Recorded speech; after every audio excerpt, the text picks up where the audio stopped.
নমস্কার বন্ধুরা, আজকে আমার চ্যানেলে আবার আপনাদের স্বাগত। তো আজকে আমরা একটু দেখব যে সেপারেটার কুকিং। তো সেপারেটার দিয়ে কুকিং আমি আগে অনেকবারই দেখিয়েছি, কিন্তু এইবার দেখাবো বাচ্চাদের ব্রেকফাস্ট সেপারেটার কুকিংয়ে কিভাবে করবেন। তো সকালে বাচ্চারা ভাত ডাল যারা খায় তাদের জন্য এটা খুব ভালো এবং আপনার একবারই হয়ে যাবে। তো আপনি যেটুকু চাল নেন সেটুকু নিলেন, মোটামুটি হাফ কাপের একটু কম দরকার একটা বাচ্চার জন্য, এই 5-6 বছরের বাচ্চা। তো ভালো করে ধুয়ে নিলেন, ধুয়ে জলটা দেবেন 1 থেকে 1.25 কাপ, বেশি জল দেওয়ার দরকার নেই, কেননা এই ভাতটা স্ট্রেন হবে, মানে মাড় গালা হবে। তো এইটা ফিক্স করে রাখলেন। ডাল যেরকম দেন খুব অল্প জল, কেননা ডালটা একটু ঘন ঘন আমরা প্রেফার করি, যারা একটু পাতলা প্রেফার করেন তারা পাতলা একটু জল দেবেন পাতলা করার জন্যে। তো এটা মুসুর ডাল দেওয়া আছে, ভালো করে ধুয়ে নুন হলুদ তেল একটু চিনি দেওয়া আছে। এবারে ভাতের স্ট্যান্ডটাকে নিচে রাখবো, ডালের স্ট্যান্ডটাকে ওপরে রাখবো।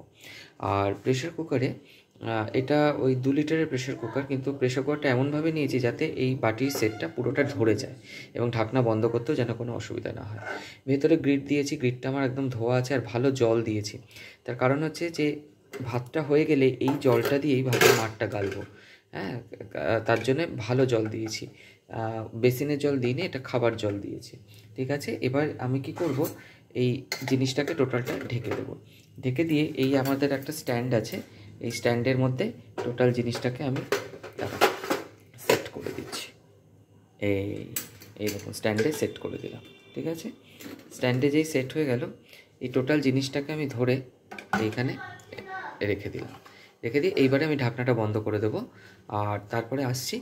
আর আমার চ্যানেলে যাওয়ার আগে অবশ্যই চ্যানেল এই দেখার আগে অবশ্যই আমার চ্যানেলটা সাবস্ক্রাইব করবেন, because your subscription is very much necessary and materia for the growth of my channel. So চলুন ঢাকনাটা বন্ধ করে দিই। সো ঢাকনা ক্লোজ। তো এবার আমরা যেটা করব, যে হাই আছে 3টে হুইসেল, আর আঁচ কম করে আরও 7 থেকে 8 মিনিট, ম্যাক্সিমাম 10 মিনিট আমরা রাখবো।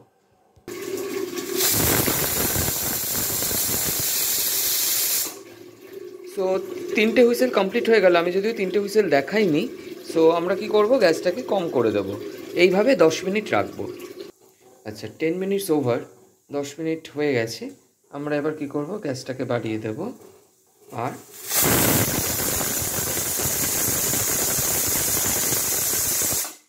যথারীতি একটা সিটি পড়ে গেল। এবারে আমরা কি করব, গ্যাসটাকে আমরা বন্ধ করে দেব, আর ফুল প্রেশারটা রাখবো। তারপর খুলে আপনাদের দেখাচ্ছি, এবং ভাতটাকে আমরা মাড় গেলে নেব, কেননা মাড় গালা ভাত সবসময় হেলদি হয়। সো আমরা মাড়টা গেলে নেব। তো ফুল প্রেশারটা যাক, তারপর দেখাচ্ছি। সো প্রেশার ওভার, খুলে দিচ্ছি, ঢাকনা খুলছি। তো এরকম একটা জিনিস হলো, দেখছি এবার খুলে কি পাওয়া যায়। দেখুন, ডাল খুব সুন্দর শুদ্ধ হয়েছে। সো প্রেশার কুকারে যে জলটা আছে সেই জলটা এর মধ্যে ঢেলে দিলাম, এটা ভালো জল ছিল বলেছিলাম। এবার 3-4 মিনিট এটা ওয়েট করব যাতে জলের মধ্যে এক্সেস স্টার্চটা চলে আসে। তারপর যে কোনো একটা ঢাকনা, এই ঢাকনা দিয়ে ঢেকে দিয়ে মাড়টা গেলে নেব। গেলে নিয়ে আপনাদের দেখাচ্ছি। দেখুন, মাড় গেলে নেওয়ার পরে ভাত এরকম ঝরঝরে হয়েছে, এবং এটা স্ট্রেন রাইস, যেহেতু মাড়গালা ভাত অত্যন্ত হেলদি, বাচ্চাদের জন্য তো খুবই ভালো, বড়োদের জন্য খুবই ভালো। আর এই হচ্ছে ডাল, এটা এখন আপাতত এইভাবে রেখে দিলাম, পরে একটা ডিম সেদ্ধ দিয়ে খাইয়ে দেওয়া যাবে। তো খুব সহজে জাস্ট সেপারেটার থাকলেই আপনারা করে নিতে পারেন। তো আমার যেহেতু এটা সেপারেটারের স্ট্যাক আছে, এটা প্রেশার কুকিংয়ের জন্যেই এটা পারফেক্ট সেপারেটার অ্যাকচুয়ালি প্রেশার কুকিংয়ের জন্যে। যদি আপনাদের এরকম না থাকে, এমন দুটো বাটি নিয়ে নেবেন যেটা এরকম কম্প্যাটেবিলিটি হয় এবং প্রেশার কুকারের মধ্যেও ঢুকে যায়, সেইভাবেই কাজটা সেরে নিতে পারেন। এরকম নয় যে আপনাদের স্ট্যান্ডার্ড সেপারেটার আবার আলাদা করে কিনতে হবে, বাড়ির বাটি দিয়েও কিন্তু এটা সম্ভব।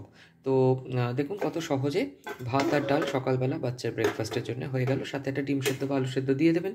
তো এইভাবে করলে আপনাদের মোটামুটি টাইমও বাঁচবে, একটা প্রেশার কুকারে আপনাদের কাজ হয়ে গেল এবং একসাথে হয়ে গেল, এবং আপনাদের এনার্জিও বা গ্যাস এলপিজিও সেভ হলো প্রায় ধরুন 50-60%। সো এটা অনেক বড় একটা ব্যাপার সাস্টেনেবিলিটির। তো আমার চ্যানেলের উদ্দেশ্যই এটা যে এমনভাবে রান্নাটা করুন যাতে আপনারও সময় বাঁচে এবং এলপিজিকেও আপনারা বাঁচাতে পারেন। এবং যেহেতু এটা সাস্টেনেবল এনার্জির একটা চ্যানেল, প্রেশার কুকিং দিয়ে দেখানো, তো আমি প্রত্যেকবারই এরকম কিছু একটা দেখাই। নেক্সট কোনো একটা টপিক নিয়ে আবার হাজির হব, ততক্ষণে যেন নমস্কার ভাই, সবাই ভালো থাকবেন, আমার চ্যানেলটিকে সাবস্ক্রাইব করবেন। Thank you.